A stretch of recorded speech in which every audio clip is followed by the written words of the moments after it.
अस्सलाम वालेकुम, मैं हूं शाहजेब खानजादा। सिर्फ 5 साल के अंदर पूरा सियासी मंजरनामा बदल चुका है। नवाज शरीफ के लिए माहौल साजगार होता जा रहा है और इमरान खान की मुश्किलात बढ़ती जा रही हैं।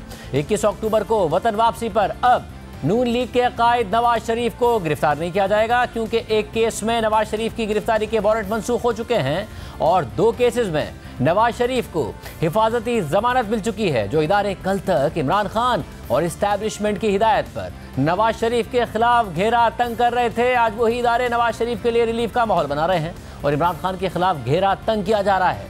कल नवाज शरीफ ने अल अजीजिया और एवनफील्ड केसेस के खिलाफ हिफाजती जमानत की दरख्वास्त दायर की। उस दरख्वास्त पर कल ही नंबर लगा और कल ही उसकी समाअत के लिए बेंच बना और आज बाकायदा नवाज शरीफ की दरख्वास्त पर समाअत हुई और अदालत ने 24 अक्टूबर तक नवाज शरीफ को गिरफ्तारी से रोकने के अहकाम जारी कर दिए हैं। मगर इससे पहले तोशाखाना केस में एहतसाब अदालत के उसी जज मोहम्मद बशीर ने नवाज शरीफ के वारंट गिरफ्तारी मुअत्तल कर दिए हैं, जिन्होंने एवनफील्ड केस में नवाज शरीफ को 7 साल की सजा सुनाई थी।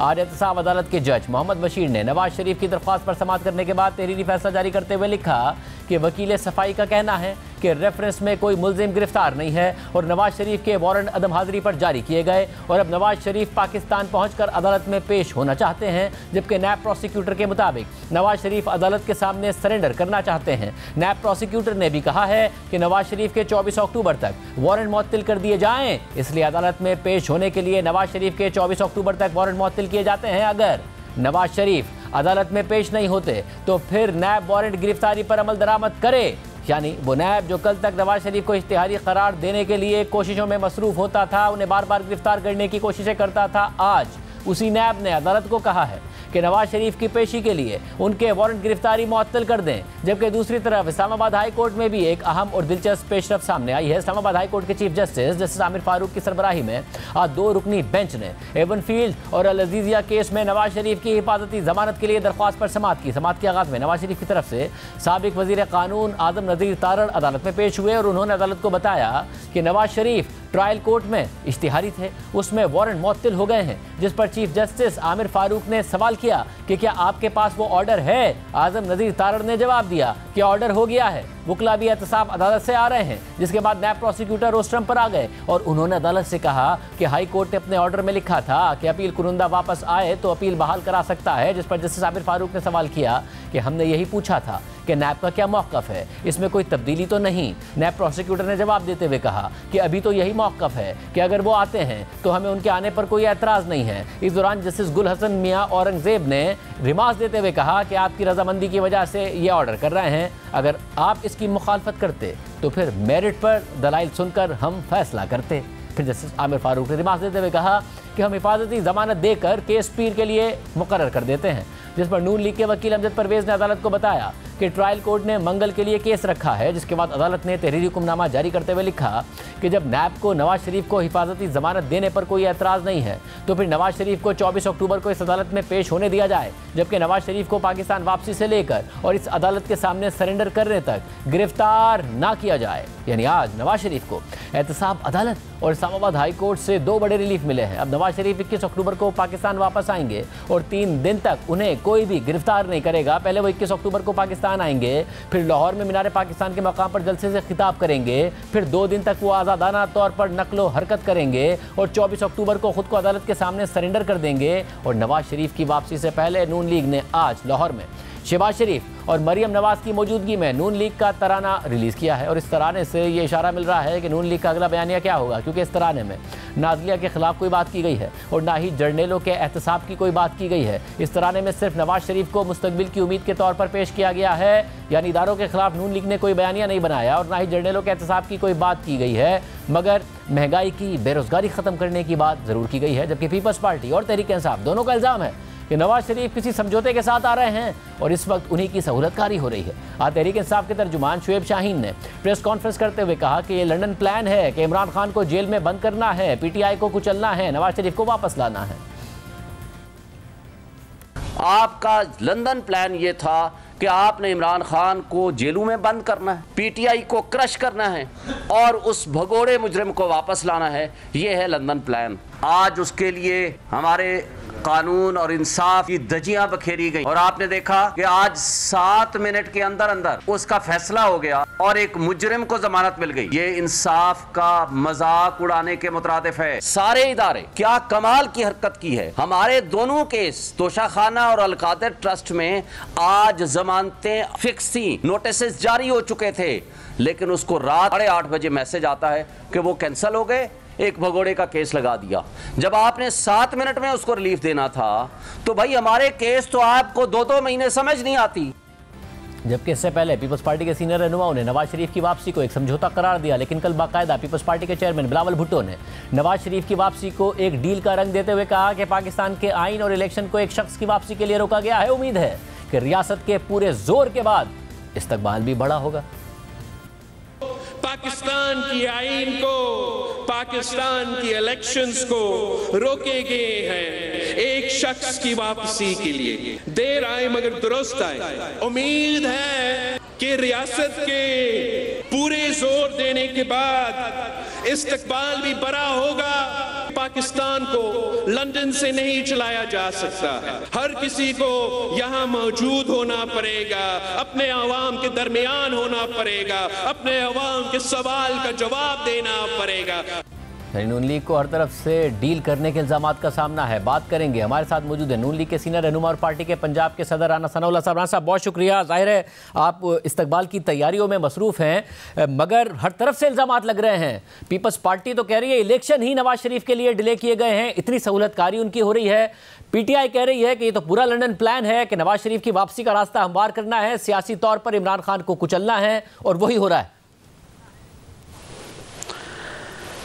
ये इल्ज़ामात नहीं है, ये अपना अपना जो है वो रोना सारे जो है वो रो रहे हैं और उन्हें ये मालूम है कि मियां नवाज शरीफ वापस आ रहे हैं और इन इलेक्शन में मियां नवाज शरीफ के अलावा कौम के पास कोई और उम्मीद नहीं है, कोई और ना पार्टी है ना कोई लीडर है जो कौम को उम्मीद दिला सके, जो अज़म और यकीन के साथ जो है वो मुल्क को इस बहरान से जो है वो निकाल सके।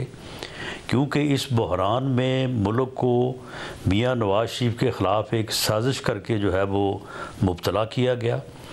अब वो साजिश जो है वो दम तोड़ चुकी है। वो मुकदमात, जिन मुकदमात में आज रिलीफ मियां नवाज शरीफ को मिल रहा है, उन मुकदमात की हकीकत के बारे में यही लोग पहले बातें करते रहे हैं कि उनमें कोई दम खम नहीं है, उनमें कोई जो है वो हकीकत नहीं है। तो ये वही मुकदमात है ना जिनमें पहले साहब ये मुकदमात से आगे आप पर मुकदमात से आगे इल्ज़ाम लगा रहे हैं बिलावल भुट्टो ज़रदारी के इलेक्शन की तारीख नवाज शरीफ की वजह से नहीं आ रही है, वो वापस आएंगे तो फिर इलेक्शन की तारीख का भी ऐलान होगा। इस हद तक सहूलतकारी हो रही है। मामला ये है कि इलेक्शन की तारीख जो है वो डीलिमिटेशन फाइनल होने से पहले कैसे आ सकती है। जब ये हलके जो हैं, अगर हलकों में डीलिमिटेशन जो है वो कल को कोई चेंजेस लाती है तो उसके नतीजे में जो है वो आप कैसे तारीख पहले दे सकते हैं। जैसे ही डीलिमिटेशन का अमल जो है वो मुकम्मल होगा तो शेड्यूल जो है वो जारी कर दिया जाएगा। ये इलेक्शन कमीशन ने इस बारे में बड़ा दो टोक और बड़ा वाज़ेह मौक़िफ़ जो है वो दिया है। और ये डीलिमिटेशन जो है ये आपको पता है कि ये किस तरह से हुई है, कौन कौन इसमें हिस्सेदार था, किस ने ये बैठ के फ़ैसला किया। ये कैबिनेट का डिसीजन है। उस कैबिनेट में आधे मिनिस्टर जो है वो उन्हीं साहब के थे जो साहब ये कह रहे हैं कि ये इलेक्शन जो है वो रोका गया। रोका नहीं गया, इलेक्शन को डीलिमिटेशन की वजह से जो है वो डिले हुई है शेड्यूल अनाउंस होने में। जैसे ही डीलिमिटेशन मुकम्मल होगी शेड्यूल अनाउंस कर दिया जाएगा। और जो पीटीआई का इल्ज़ाम है वो एक कदम आगे बढ़कर है। वो तो कहते हैं समझौता सिर्फ ये नहीं है कि नवाज शरीफ का रास्ता हमवार करना है, बल्कि डील ये है और जो प्लान ये है और एग्रीमेंट ये है नवाज शरीफ के साथ कि सियासी तौर पर इमरान खान को इलेक्शन में कुचलना है और नवाज शरीफ को लाना है। पीटीआई को या पीटीआई के उन लोगों को जो इस किस्म की घटिया और बेबुनियाद गुफ्तगू करते हैं उन्हें शर्म करनी चाहिए। मुझे ये बताएं कि ये इमरान खान साहब तो जो है वो अनटचेबल बने हुए थे, वो तो गिरफ्तारी नहीं दे रहे थे, वो तो पुलिस को पेट्रोल बम और डंडे मार रहे थे, वो वहाँ से गुजरने वाली फ़ौज के गाड़ियों के ऊपर जो है वो पथराव कर रहे थे, उनके शीशे तोड़ रहे थे। उन्होंने तो ये सूरत हाल बना दी थी। वो तो चढ़ दौड़ते थे जुडिशल कम्प्लेक्स के ऊपर, वो तो अदालतों को काम नहीं करने देते थे, अदालतों से ऐसी ऐसी मसालें कायम हुई। अब उन्हें बड़ा याद आ रहा है कि जी आज ही नंबर लगा और आज ही जो है वो बेल मिल गई। उन्हें ये मालूम है कि जब उनके दर्जन दर्जन भर बेलें जो है वो उनको बगैर पेश हुए जो है वो बिफोर अरेस्ट जो है वो मिल जाया करती थी। मामला ये है कि उन्हें इस बात का अपने गिरेबान में झांकना चाहिए उन्हें, और देखना चाहिए कि ये उनके साथ जो हुआ है ये किस वजह से हुआ है। अगर ये 9 मई का जुर्म ना करते तो इनके साथ ये कोई कर सकता था, उनके खिलाफ ये मुकदमा बन सकते थे और ये साबित करे कि ये 9 मई जो है ये PMLN ने करवाया है, मगर ये मियां नवाज शरीफ ने करवाया है। ये जो वहाँ पे कोई प्लान बना था लंदन में, उसके ऊपर अमल दरामद हुआ है 9 मई को। साहब इसमें कोई शक नहीं है कि इमरान खान साहब ने बहुत सारी लाइनें क्रॉस की, उनकी सहूलतकारी भी किसी से भी ज़्यादा हुई थी और लाइनें भी उनकी तरफ से क्रॉस की गई। मगर ऐसा नहीं है कि आप लोगों के ताल्लुकात अच्छे रहे लाइनें क्रॉस ना करने के बावजूद। नवाज शरीफ साहब के भी नहीं रहे, बेनज़ीर भुट्टो साहिबा के भी नहीं रहे, यहाँ तक कि यूसुफ गिलानी साहब के भी नहीं रहे। इमरान खान ने लाइनें ज़्यादा क्रॉस की होंगी, मगर एक लम्हे के लिए आपने सोचा कि शायद गलतियाँ दूसरी तरफ से ही हों, आप सबकी ना हो, जमहूरी सियासतदानों की ना हो। नहीं देखें, ये हमने तो इससे पहले भी कभी लाइन क्रॉस नहीं की, और मियां नवाज शरीफ साहब उन्होंने तो कभी भी जो है वो मामलात को बिगाड़ने की नहीं बल्कि हमेशा सुलझाने की जो है वो कोशिश की है। बड़ी ही रवादारी से और बड़े ही इज़्ज़त एहतराम से वो लोगों से पेश आने वाले इंसान हैं। मामला ये है कि उस वक्त एक प्रोजेक्ट था, ये इमरान खान जो है ये एक प्रोजेक्ट था जिसको लाना अज़ बस ज़रूरी था, ये इसको पाकिस्तान पे मुसल्लत करना ज़रूरी था। इसलिए अच्छे भले चलते और आगे बढ़ते मुल्क को रोका गया और उस हुकूमत को ख़त्म करके इसे लाया गया। अब इससे जो उम्मीदें वाबस्ता थी वो सारी जो है वो चकनाचूर हो गई, बल्कि उल्टा तबाही हो गई और मुल्क जो है वो मुआशी और सियासी बहरान का शिकार हो गया। तो अब इसमें हमारा क्या कसूर है? राज साहब ये किया गया, मगर राज साहब ये किया गया, मगर जस्टिस मियां गुल हसन औरंगज़ेब ने आज कहा कि तो 5 साल का साइकिल है, 5 साल के साइकिल के बाद यही कुछ नहीं हो रहा होगा। आज आपकी सहूलतकारी अगर हो रही है और आप पर इल्ज़ाम लग रहा है तो 5 साल बाद आप दोबारा रिसीविंग एंड पर नहीं होंगे, इसकी क्या गारंटी है? नहीं देखें, हम तो किसी प्रोजेक्ट का हिस्सा नहीं है।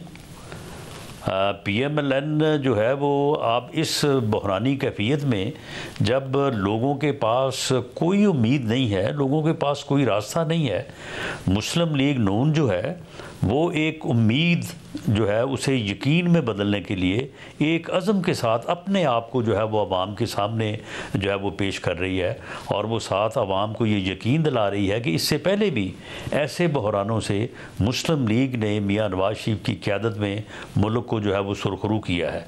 अगर कोई और है तो वो आए सामने, और अगर कोई मुस्लिम लीग नून या मियां नवाज शरीफ जैसा है कोई बात कर सकता है तो वो आए सामने, हम तो किसी को रोक नहीं रहे। अगले सैटरडे को वो जलसा कर ले आके मीनारे पाकिस्तान पे या किसी और जगह कर ले और अपना प्रोग्राम दे कौम को। अब कौम को तो इस बहरान से किसी ने निकालना है ना, मगर अभी आप सब ने कोई वो सोए पड़े तो नहीं रहना। अभी आप क्लेम भी कर रहे हैं, कह भी रहे हैं कि मुख्तलिफ अहदेदारों को कि जी आपको बाकायदा चेक किया जाएगा, ऑनलाइन चेक किया जाएगा। आप आएंगे लोग हफ्ते को, आप लोगों ने बहुत बड़े बड़े दावे कर दिए हैं इस्तकबाल के, लोग आप आएंगे इतने, क्योंकि ज़ाहिर है महंगाई, आपकी 16 महीने की कारकर्दगी, ये सब लोगों के जहन में है, आप मोबिलाइज करने में कामयाब हुए अभी लोगों के आ जाएं हफ्ते को? देखें, मुल्क को 3.5 पौने 4 साल में इमरानी फितने ने जिस सूरत हाल से दो चार किया, ये 16 महीने या 6 महीने या कोलिशन गवर्नमेंट के बस का काम नहीं था। ये एक ऐसी हुकूमत जिसके पास एक पूरा टेन्योर हो और आवाम का मैंडेट हो, वो इस मुल्क को जो है वो इस बहरान से निकाल सकती है, और हम इंशाअल्लाह ताला जो है वो निकालेंगे। 21 अक्टूबर को इंशाअल्लाह ताला वहाँ पे मीनार पाकिस्तान पे पूरे मुल्क की नुमाइंदगी होगी, हर इलाके की, और एक ऐसा अवामी जम्मे गफ़ीर होगा, एक ऐसा अवामी इज्तिमा होगा जिसकी मिसाल इससे पहले मीनार पाकिस्तान ग्राउंड ने कभी देखी नहीं होगी। बहुत शुक्रिया। रसनउल्लाह साहब हमारे साथ मौजूद थे। देखते हैं हफ्ते को क्या होता है। हमारे साथ फैसल करीम कुंडी साहब मौजूद हैं, सेक्रेटरी इत्तलात पाकिस्तान पीपल्स पार्टी। कुंडी साहब बहुत शुक्रिया हमें शो में ज्वाइन करने के लिए। कुंडी साहब ये बताइएगा कि ज़रा आगे बढ़कर इल्ज़ामात लगा रही है पाकिस्तान पीपल्स पार्टी नून लीग पर, समझौते का भी इल्ज़ाम लगाया। अब तो बिलावल भुट्टो ज़रदारी साहब कह रहे हैं कि इलेक्शन जो डिले हो रहे हैं वो भी एक शख्स की वजह से हो रहे हैं, मगर वो कह रहे हैं कि डिलिमिटेशन तो होनी थी, और डिलिमिटेशन का जब फैसला हुआ पीपल्स पार्टी भी मौजूद थी, बाकायदा काबीना का हिस्सा थी, फैसले का हिस्सा थी। अब क्या ये सिर्फ इलेक्शन के लिए पोस्टरिंग कर रहे हैं आप लोग, या वाकई आपके बहुत ज़्यादा तहफ़्फ़ुज़ात हैं जिस तरीके से सब कुछ हो रहा है? देखिए शाहज़ेब, बिस्मिल्लाहिर्रहमानिर्रहीम, हमने एक 5 साल एक जदोजहद की थी, PDM बनी थी, PDM से हम अलहदा भी हुए, हम इत्तेहादी जमातों में, हम हुकूमत में भी रहे, और हमने ये कहा था कि PTI के चेयरमैन को सेलेक्ट करके लाए हैं, वो जो है वो बैसाखियों या किसी कंधों पर आए हैं, और हमने PMLN ने वोट को इज़्ज़त दो का एक नारा भी दिया था। लेकिन आप अगर ये तासुर देंगे कि आप भी उस पे आ गए हैं, आप भी सेलेक्ट होकर आ रहे हैं और ये चीज़ें हो रही हैं, तो ये पाकिस्तान की यूथ, पाकिस्तान का वोटर एक्सेप्ट नहीं करेगा। इस वक्त 65% ज़्यादा आपकी यूथ है जो आपको वोट करेगी। इस चीज़ को जो है, ये इस वक्त सिलेक्शन जो है वो पाकिस्तान में चलने वाली नहीं है। आप देखें कि यही राहदारी बेल शर्जील मेमन साहब को भी मिली थी, और आपकी चैनल पर हमने देखा था उनको एयरपोर्ट से इस्लामाबाद हाई कोर्ट ने राहदारी बेल दी थी जब वो दुबई से आए थे, और इस्लामाबाद एयरपोर्ट से जहाज की सीढ़ियों से उसको FIA उठा कर ले गई थी, और वो मुस्लिम लीग नून की हुकूमत थी। तो ये चीज़ें तो हमने सब भुगती, और हम तो फिर भी भुगत लेंगे। मगर एक ज़माना था ना कि नवाज शरीफ साहब वापस आए थे और बेटी के साथ एयरपोर्ट से गिरफ्तार कर लिए गए थे, तो ज़माना बदला है। आप कह रहे हैं कि अब सिर्फ नून लीग के लिए बदला है, पीपल्स पार्टी के लिए इस वक्त नहीं बदला है, आप ये कह रहे हैं? नहीं, हम ये कह रहे हैं कि नवाज शरीफ साहब के साथ ज्यादती हुए हैं। पहली बात तो ये है कि उनको जो सजा हुई है वो डिबेटेबल है, सही हुई है, गलत हुई है। लेकिन मुझे आप ये बताएं कि पाकिस्तान के कौन से कानून के तहत, कायदे-ए-आज़म के पाकिस्तान में क्या ये लिखा हुआ है कि एक शख्स जो कि कन्विक्टेड है, जेल से गया इलाज करने के लिए, वो वापस आकर मीनार पाकिस्तान पे लैंड करके जलसा करेगा और फिर जो है उसके बाद उसका फैसला किया जाएगा? भाई, आपकी तो सजा हो चुकी है, आपको सजा हो चुकी है, और उसके बाद आपने जेल से आप गए हैं तो आपको वापस जेल ही जाना पड़ेगा, उसके बाद आपको अपील करनी पड़ेगी या जो भी। अच्छा, ये तो फैसला अदालत ने दिया है, तो आप समझौते में कह रहे हैं कि अदालतें भी शामिल हैं, ये जो समझौता हुआ? देखिए, ये चीज़ें जो मिल रही हैं, मैं तो एक बड़ा नालायक स्टूडेंट लॉ का, मुझे बताएं कि एक बंदे को कन्विक्शन हुई और सजा काट रहे हैं और चले गए इलाज के लिए, वापस आ रहे हैं और कहते हैं नहीं, मैंने वापस जो है जेल नहीं जाना और मैं मीनार पाकिस्तान पे जलसा करूँगा। लेकिन पाकिस्तान की आवाम, PMLN का वर्कर ये उम्मीद रख रहा है नवाज शरीफ साहब से कि आपके साथ जिन लोगों ने ज्यादती की, बकौल आपको गलत सजा हुई, और आपने PDM के जलसों में और हमेशा वो नारे लगाए कि मैं उनसे उनका हिसाब किताब करूंगा, तो क्या ये बयानिया जो नवाज शरीफ साहब कह रहे हैं मैंने नहीं छोड़ा, तो मीनार पाकिस्तान से जो अपना तारीखी जलसा जो करने वो जा रहे हैं जो बकौल उनके, तो वो बयानिया वो दोहराएंगे जो मेरे साथ जिन लोगों ने ज्यादती की है, इस मुल्क में सजा और जजा का निज़ाम आ गया है और मैं आकर उनको सजा दूंगा। तो फिर तो मान लेंगे कि मियाँ साहब सजा देंगे। अगर वो उन्होंने नहीं किया तो फिर समझ लें कि दाल में कुछ काला है, फिर एक पेज पे हैं। और इस मुल्क में एक म्यूजिकल चेयर चल रही होती है, आप 3 साल बाद गद्दार होते हैं, 3 साल बाद आप वॉश होकर मुहब वतन बन जाते हैं। तो मुहब वतन और गद्दार का एक म्यूजिकल चेयर इस मुल्क में चल रही है, और कब तक ये चलेगी? ये बड़ी आम बात है, ये बड़ी आम बात है। और कुंडी साहब, आपका एक कंसर्न था कि भाई ये अगर डिलिमिटेशन में पड़े फिर अदालतों में मामला चैलेंज हो जाएंगे, ये फिर इलेक्शन के लिए कैंपेन करनी पड़ रही होगी, सबको इलेक्शन नहीं मिलेंगे। अब आपको लग रहा है कि कम से कम जनवरी में वाकई इलेक्शन हो जाएंगे, जनवरी के आखिर में? देखें, पठान सबसे ज्यादा पहले जो है ना वो ईद का चांद देखते हैं। इस वक्त अब तक हमने जो है ना वो इलेक्शन का चांद हमें नजर नहीं आया, तो मुझे तो नजर नहीं आ रहा इलेक्शन का चांद इस वक्त तक, क्योंकि अभी तक आइन में तो नहीं लिखा कि नवाज शरीफ के आने के बाद ही इलेक्शन होगा। क्या इनके किसी आर्टिकल में लिखा हुआ है कि नवाज शरीफ साहब आएंगे फिर इलेक्शन होंगे? लिहाजा मैं समझता हूँ कि इलेक्शन कमीशन हम हमेशा मगर क्योंकि आप लोगों ने आपकी पार्टी की तरफ से कहा गया ना समझौते के तहत आ रहे हैं, अब समझौते के तहत ऐसे तो नहीं आ रहे हैं, फिर इलेक्शन नहीं होने तो फिर क्यों आ रहे हैं? तो इसलिए मैं कह रहा हूँ कि उसके तसलसल में आपको इलेक्शन नहीं नजर आ रहे हैं क्या? देखें, हमें तो अभी भी शक है इलेक्शन के ऊपर, और क्योंकि इलेक्शन का शेड्यूल जब नहीं आ रहा, इलेक्शन की डेट नहीं आ रही, जनवरी के आखिरी हफ्ते में होंगे, आखिरी हफ्ते की तारीख का नहीं पता कब होंगे, फिर बयानात आ रहे हैं कि सर्दी होगी, कोई कहता है गर्मी होगी, कोई कहता है मौसम ठीक नहीं होगा। तो ये चीज़ें जब चीज़ें आना शुरू हो जाती हैं तो दाल में सारी, बल्कि सारी दाल ही खाली नजर आ रही है कि अभी तक कुछ पता नहीं है कि इलेक्शन क्या है। हम तो कहते हैं इलेक्शन शेड्यूल दें ताकि हम इलेक्शन मुहिम शुरू करें, ताकि कंपेन शुरू करें पाकिस्तान में, पूरी पाकिस्तान में हमने कंपेन करनी है, वो चीज़ हो। लेकिन अगर आप देखें कि इस वक्त जिस तरीके से नवाज शरीफ साहब को लंदन से हाई कमिश्नर सी ऑफ करते हैं, फिर यहाँ पर रियासती मशीनरी, पंजाब की हुकूमत उनके लिए गाड़ियाँ और बिरयानी और जो है वो कीमे वाले नान और ये चीज़ें प्रोवाइड करें, जलसा तो आप कर लेंगे, लेकिन असल बात है कि पाकिस्तान की आवाम ने बक्से में वोट डालना है, वो वोट किसके लिए जाएगा। लिहाजा ये चीज़ हम कहते हैं कि वोट को इज्जत देने वाली जो जमात है, आप फ्री एंड फेयर इस मुल्क में इलेक्शन हो, पाकिस्तान की आवाम फैसला करेगी उसने वोट किसको देना है, जिस पार्टी को भी दे उसका हक बनता है कि उस मुल्क पर हुक्मरानी करे। अगर ऐसा ना हुआ तो वो हुकूमत मुझे साल भी चलता नजर नहीं आ रही, और फिर आप जो इकोनॉमिकल क्राइसिस, पॉलिटिकल क्राइसिस की बात कर रहे हैं तो और ज़्यादा ख़राब हो जाएंगे। बहुत शुक्रिया, बड़ी अहम बात है। कोडी साहब की गुफ्तगू आपने सुनी है। इसके अलावा इमरान खान के गिर्द घेरा कैसे तंग हो रहा है, जहाँ जहाँ नवाज शरीफ को रिलीफ मिल रहा है, उसकी जो तफसीलात सामने आ रही हैं, इमरान खान साहब के लिए खतरात बढ़ा रही हैं, आपके सामने रखेंगे ब्रेक के बाद। 24 अक्टूबर को नवाज शरीफ के सरेंडर करने से एक दिन पहले 23 अक्टूबर को इमरान खान पर साइफर केस में फर्द जुर्म आयद होने का इम्कान है। इस केस में FIA ने जो चालान जमा कराया है उसमें 28 से जायद गवाहान की फहरिस्त है। इस फहरिस्त में इमरान खान के प्रिंसिपल सेक्रेटरी आजम खान और अमेरिका में उस वक्त पाकिस्तान के सफीर असद मजीद भी शामिल हैं, जबकि इमरान खान पर फर्द जुर्म आयद होने से पहले आजम खान और असद मजीद के FIA को दिए गए बयानात भी सामने आ गए हैं, और ये बयानात इमरान खान के लिए मुश्किलात पैदा कर सकते हैं, फिलहाल कर सकते हैं, क्योंकि इन बयानात में बराह रास्त इमरान खान को चार्जशीट किया गया है।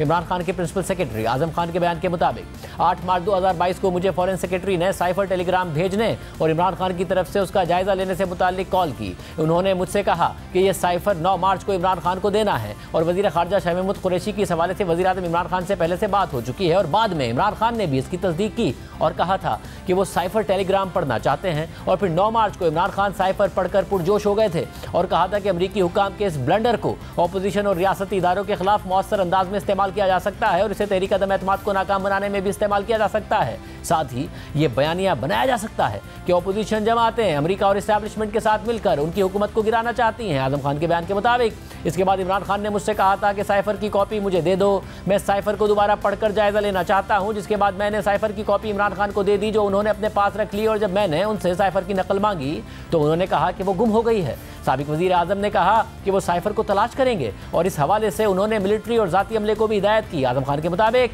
इमरान खान ने कहा था कि वो साइफर को एक एंगल देना चाहते हैं और इसे अवाम के सामने ये पैगाम देने के लिए रखेंगे कि उनके खिलाफ एक बैरूनी साजिश लोकल पार्टनर्स के साथ मिलकर तैयार की गई है, और फिर विक्टिम कार्ड का इस्तेमाल करेंगे। मैंने साबिक वजीर आजम को मशवरा दिया कि यह खुफिया मरासला था जिसे बताया या दिखाया नहीं जा सकता। मैंने तजवीज़ दी कि इस हवाले से बाकायदा एक इजलास बुलाएं जिसमें वजीर खारजा और फॉरेन सेक्रेटरी भी शामिल हों, क्योंकि वो वजारत खारजा के ब्यूरोक्रेटिक सरबराह हैं। फिर 28 मार्च को मेरी मौजूदगी में साबिक वजीर आजम इमरान खान ने बनी गाला में एक इजलास की सदारत की। मेरी याददाश्त के मुताबिक ये इजलास साबिक वजीर आजम के एजेंडे में शामिल ही नहीं था। इजलास में साबिक वजीर आजम इमरान खान ने सेक्रेटरी खारजा को कहा कि वो वजारत खारजा की मास्टर कॉपी से साइफर पढ़कर सुनाएं। इस इजलास के मिनट्स मैंने रिकॉर्ड किए थे। बाद में ये फैसला हुआ कि इसे काबीना की खुसूसी मीटिंग में रखा जाएगा, और फिर काबीना ने फैसला किया कि इसे कौमी सलामती कमेटी के सामने रखा जाएगा। आमतौर पर वजारत खारजा से मिलने वाले साइफर को उसे वापस कर दिया जाता है, लेकिन इस केस में वजीर आजम इमरान खान के नंबर का साइफर इमरान खान ने अपने पास ही रख लिया। आजम खान के मुताबिक मेरे ख्याल में इमरान खान ने आला फौजी क़यादत को निशाना बनाने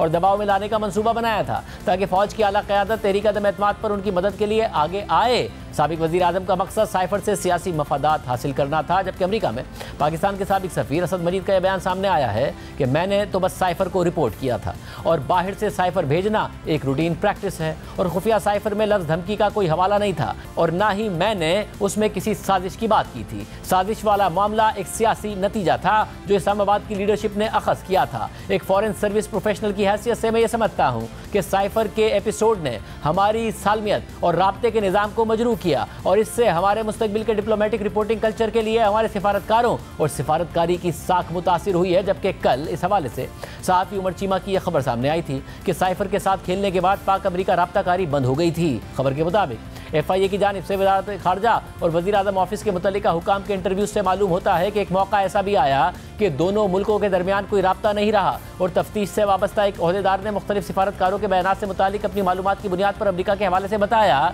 कि उन्होंने हमारे साथ बातचीत बंद कर दी थी। इमरान खान की जानिब से कागज लहराए जाने के वाक़े के बाद अमरीका ने पाकिस्तान से तहरीरी तौर पर कहा कि पाकिस्तान ये साइफर अमरीका के साथ शेयर करे। FIA की जानिब से रिकॉर्ड किए गए एक बयान के मुताबिक अमरीकी हुक्काम इस बात पर मुश्तइल और हैरान थे कि अगर खुफिया राब्ताकारी इस तरह गुफ्तगू का मौजू बनने लगी तो फिर कोई खुली बातचीत नहीं होगी। यानी फिलहाल साइफर केस इमरान खान के लिए बड़ा चैलेंज बनता जा रहा है, मगर तहरीक इंसाफ इमरान खान के खिलाफ केसेस को सियासी इंतकाम और लंदन प्लान का हिस्सा करार दे रही है। इसके अलावा तौहीन के केस में इलेक्शन कमीशन ने इमरान खान के प्रोटेक्शन ऑर्डर जारी कर दिए हैं और उन्हें 24 अक्टूबर को सुबह 10 बजे पेश करने की हिदायत की है।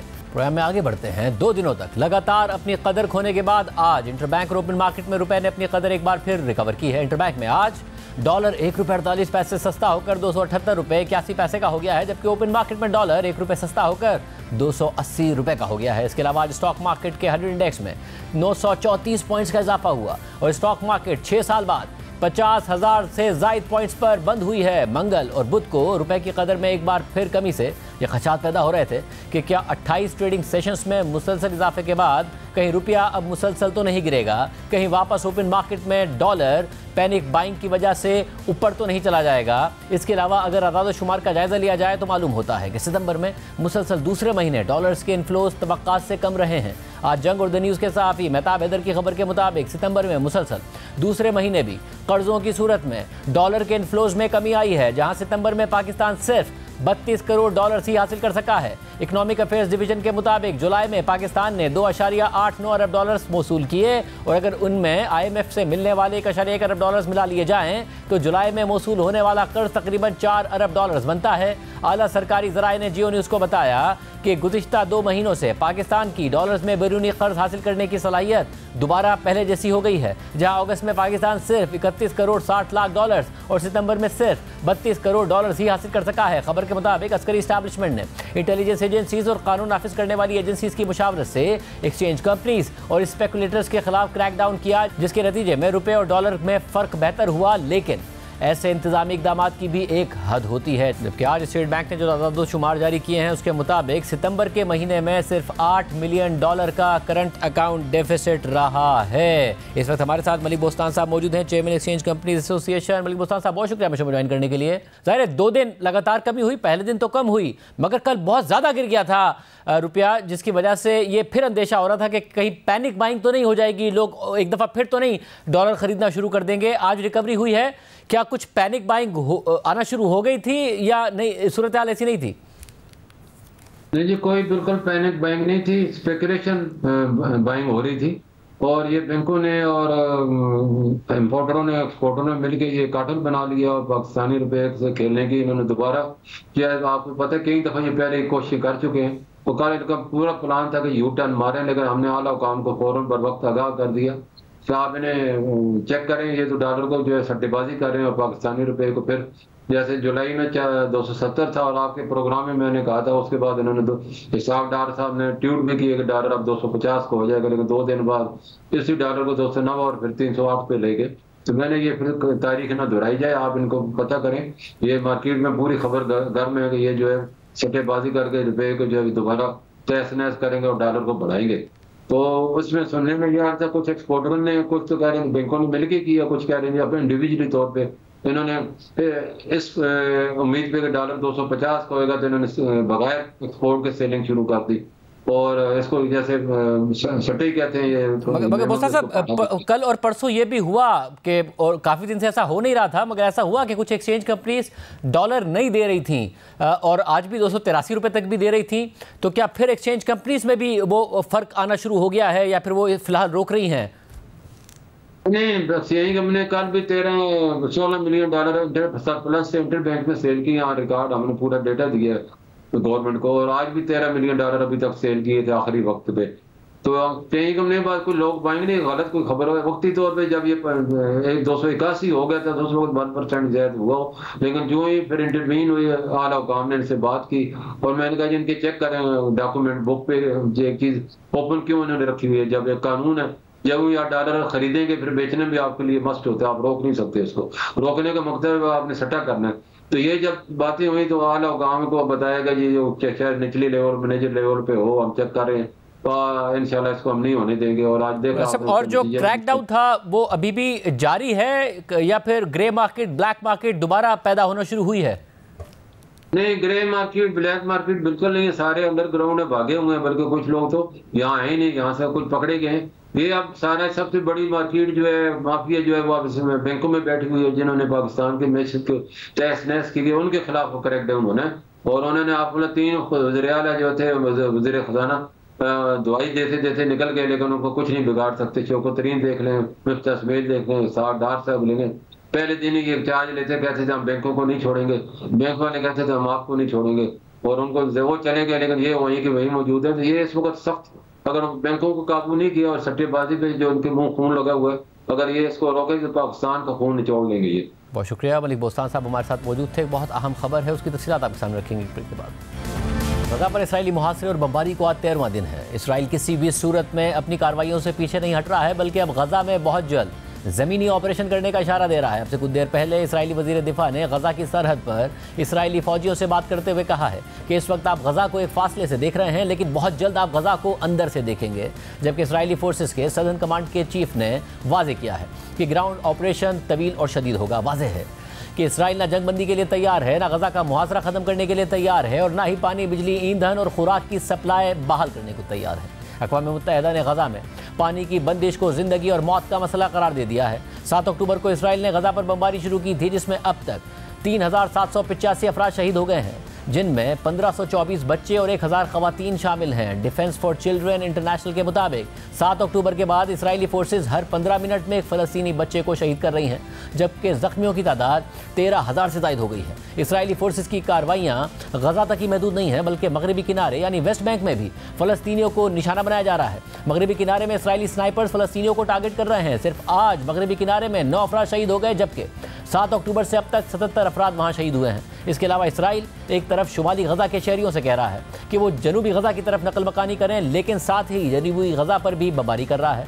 और वहाँ का कोई इलाका महफूज नहीं है। कल रात गए जनूबी गजा में इसराइल की बमबारी में बहुत ज़्यादा शिद्दत देखने में आई। इसराइल ने जनूबी गजा में खान यूनुस और रफा क्रॉसिंग के करीब शदीद बमबारी की। सिर्फ खान यूनुस में 11 रिहायशी इमारतों को मलबे का ढेर बना दिया गया। बच्चों और ख़वातीन समेत दर्जनों फ़लस्तीनी शहीद कर दिए गए। इसके अलावा आज सुबह भी इसराइल ने गजा के मुख्तलिफ इलाकों में बमबारी की, जिसके नतीजे में 44 से ज़्यादा लोग शहीद हो गए। इसराइली फ़िज़ाई हमलों में पूरे ख़ानदान ख़त्म हो रहे हैं। इसराइली फोर्सेस के सिर्फ एक फ़िज़ाई हमले में एक ही ख़ानदान के 30 से ज़्यादा अफराद शहीद हो गए। गजा में हालात ये हो गए हैं कि जो लोग इसराइली फोर्सेस की धमकी के बाद शुमाली गजा छोड़कर अपनी जान बचाने के लिए जनूबी गजा चले गए थे, अब वो वापस शुमाली गजा में अपने घरों की तरफ लौटना शुरू हो गए हैं, क्योंकि जनूबी गजा में इसराइल उतनी ही बमबारी कर रहा है जितनी वो शुमाली गजा में कर रहा है। फ़लस्तीनियों का कहना है कि जनूबी गजा में पनाह गज़ीनों की तरह मरने से बेहतर है कि शुमाली गजा में अपने घरों में इज्जत से मर जाएं। अल जज़ीरा की गजा में नुमाइंदा ने भी यही किया। वो बच्चों समेत जनूबी गजा से शुमाली गजा में अपने घर वापस पहुंच गई। उन्होंने अपने एहसासात और रास्ते में तबाही के मनाजिर भी दुनिया को दिखाए। इजाज़त दीजिए, अल्लाह हाफ़िज़।